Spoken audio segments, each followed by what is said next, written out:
the city of Toronto sold property along the banks of the Black Creek on a floodplain across from the location that two people nearly drowned while stuck in an elevator. They sold to a slaughterhouse business and gave permission to build there. The TRCA approved it, and both ignored the enormous public outcry rejecting the sale. A major cause of flooding is building close to watersheds. Will your government, Nikki, work with the provinces to write legislation that will forbid building within a reasonable distance of any watershed in urban areas, and introduce building code standards in urban areas that include green infrastructure and progressive forms of rainwater mitigation to protect our watersheds and prevent flooding? That's about 10 different questions, and I'll try and answer 9 of them. The fact of the matter is that and this is not doing this, the fact of the matter is that the municipal code, the building codes, are established by the province and by the municipality, mainly by the province. And we've got a hostile province right now when it comes to environmentally friendly building. I've worked with residents associations, with the former Ontario Municipal Board, and working with ministerial zoning orders to figure out how to work around this. As a federal MP, I can and will exert influence, but what really counts is working at the provincial level with a government that isn't really very, very fond of either the Orange Party or the Red Party, or frankly, even the Green Party. They just love blue all the way through.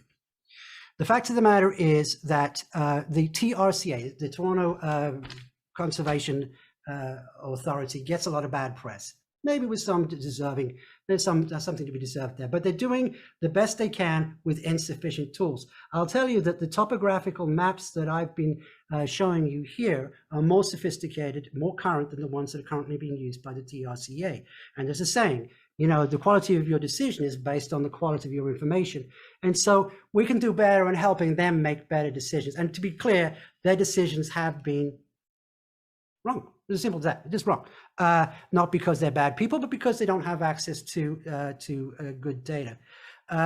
Writing legislation that forbidding building is simply not feasible at the federal level. That's just not how government works. But at the provincial level and influencing at the municipal level, absolutely.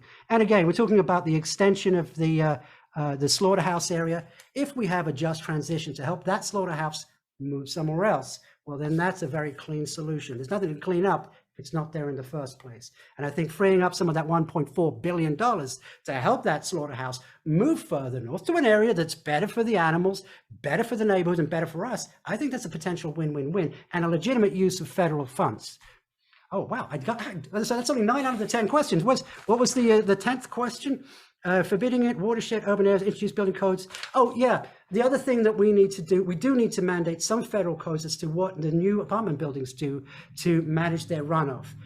We can encourage them to build green roofs, but there needs to be proper holding tanks for the water as it comes out of there, so that it's not directly deposited into our wastewater system, not our sewage system. You can't dump it into our sewers. That's a problem. So there you go, 10 out of 10. Thank you. I hope. Thank you, Nikki. Thank you.